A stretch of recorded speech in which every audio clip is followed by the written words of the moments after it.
मोठ्या उत्साहाने संपन्न झालाय. या ठिकाणी त्यावेळेस गुजरातमधील आमदार चेतरभाई वसावा, एम-पीमधील आमदार रांजणभाई मंडलई आणि आमदार आमशादादा पाडवी, आमदार काशीराम पावरा, राजेशदादा पाडवी यासारखे अनेक मान्यवर उपस्थित होते आणि एक आदिवासी समाजासाठी जे होतकरू विद्यार्थी आहे, ते मेहनत करून समाजासाठी कुठल्यातरी पोस्टवर जातात आणि समाजासाठी काम करत असतात. त्यांच्यासाठी हा गुणगौरवाचा कार्यक्रम आयोजित केला होता आणि दादांनी कुठल्या संकल्पनेतून तो कार्यक्रम आयोजित केला ते आपण त्यांच्याकडून जाणून घेऊया.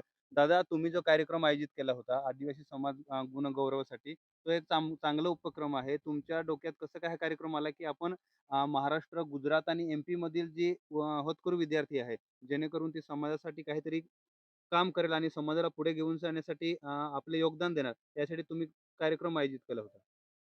हे बघा, कार्यक्रम याच्यासाठी मी आयोजित केला होता, की कुठलाही भरती राहिली, कुठलाही खेळ असेल आणि कुठलाही डिपार्टमेंटमध्ये नोकरीचा भाग असेल, परीक्षेचा भाग असेल, तर आमचे धडगाव, अक्कलकुवा या सातपुड्यातील अतिदुर्गम भागामध्ये पायपीट करत, चालत जात मुलं कुठल्या परिस्थितीमध्ये अतिशय बिकट परिस्थितीमध्ये जाऊन आमचे मुलं अभ्यास करतात आणि महाराष्ट्रात असेल, इतर राज्यात असेल आणि वेगवेगळ्या क्षेत्रामध्ये असेल, तिथं जाऊन पहिला क्रमांक मिळवतात.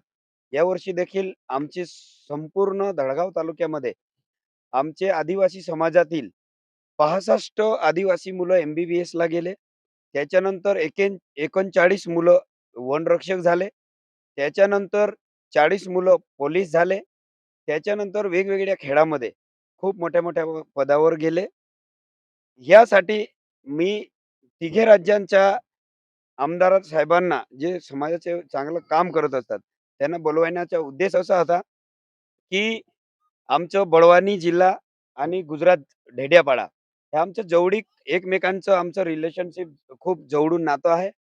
त्यासाठी आज या समाजाचे नेतृत्व करणारे, समाजाचे लोकांनी येऊन समाजात जे गुणरत्न झाले, यश मिळवले, अशा मुलांना कोणीतरी समाजाचे लोकांनी सत्कार करावं, असं माझ्या डोक्यात एक संकल्पना आली आणि मी सगळं माझी आयोजक टीमसोबत मी ती संकल्पना पुढे आणली. स्वतः मेहनत घेतली आणि तिन्ही राज्यांचे मान्य श्री आमदार डेड्यापाडाचे चेतरभाई वसावा असतील, या मतदारसंघाचे कार्यसम्राट आमदार आमशादादा पाडवी असतील, शहादाचे आमदार राजेशदादा पाडवी असतील आणि बळवानीचे आमदार राजनभाई मंडलई आणि शिरपूरचे आमदार काशीराम दादा आणि समाजाचे अनेक वेगवेगळे जिल्हा परिषद सदस्य, पंचायत समिती सदस्य, सरपंच, ग्रामपंचायत सदस्य सगळे मिळून आम्ही समाजामध्ये असे ही प्रेरणा घेऊन पुढे मुलं आमचे घडले पाहिजे यासाठी आम्ही या संकल्पनेतून मुलांना प्रोत्साहित केलं आणि इथून पुढे आज आम्ही 232 गुणरत्नांचा सत्कार केला. याच्यापुढे आमचे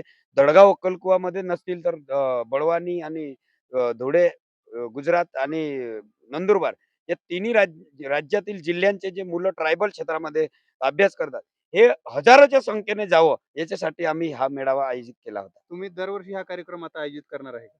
आता बघू, दरवर्षी कार्यक्रम आयोजित करणार, परंतु विषय असा आहे, आमचे मुलं कितीपर्यंत पुढे जातात, त्याच्यावर समाजाचे सगळं नेतृत्व करणारे आम्ही ठरवू आणि निश्चितच चांगला योग आला, चांगले दिवस राहिले का आम्ही निश्चितच समाजाचं स्वागत करू. परंतु सगळ्या तुम्ही आमदार आणि राजकीय नेत्यांनी जर ठरवलं, की समाजाला पुढे घेऊन जायचं आहे, तर तुम्ही सगळ्या राजकीय नेत्यांनी जर एकत्र येऊन जर ठरवलं, की आपल्याला समाज पुढे घेऊन जायचं आहे, तर समाजाला 100% पुढे घेऊन जाणार. त्यासाठी सगळे जे राजकीय नेते आहेत ते एकत्र येणार का?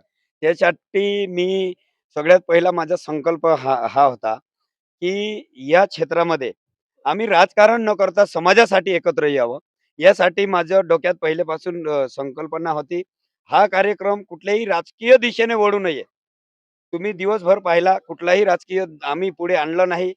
परंतु आम्ही सगळे वेगवेगळ्या पार्टी पक्षाचे लोकं न समजता समाजाचे आमदार म्हणून आम्ही जे आमदार महोदय बोलवले आणि आमचे जे 5ही आमदार येऊन गेले, याच्यापुढे आमचे पूर्ण आमदार एकत्र येऊन काम करतील असं तरी आम्हाला आजच्या या कार्यक्रमात कार्यक्रम पाहून आणि समाजाचे सगळे नेतृत्व एकत्र आले. याच्यात आम्हाला असं समजलं, की याच्यापुढे समाजाचे सगळे आमदार, खासदार एकत्र येऊन समाजाला चांगली दिशा देतील आणि त्यांच्या पाठीशी आम्ही नक्कीच उभे राहू. यामध्ये काँग्रेसचे आमदार असेल, भाजपचे आमदार असेल, शिवसेनेचे आमदार असेल, जे आदिवासी समाजामधून निवडून गेले, ते सगळे तुम्ही एकत्रित केले सगळे आमदारांना.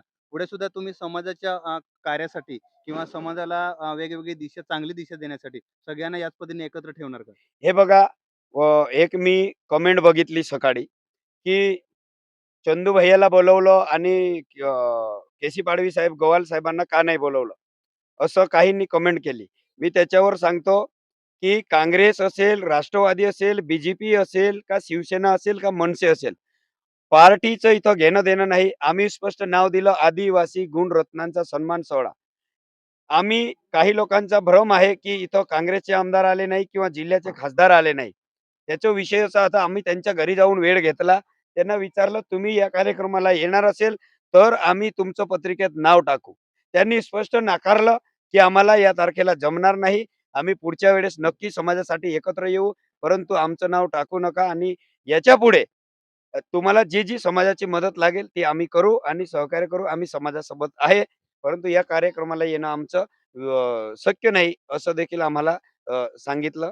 त्याच्यासाठी आम्ही आलेले आमदार, नाही आलेले सगळे समाजाचे, सगळ्या पार्टीचे जे आहे, समाज म्हणून आदिवासी गुणरत्न सन्मान सोहळ्याला जे आले, त्यांचं देखील नाही आले, त्यांचे देखील आम्ही आभार मानतो. या ठिकाणी आपण बघू शकतोय, की जो आदिवासी गुणगौरव समारंभ आयोजित केला होता.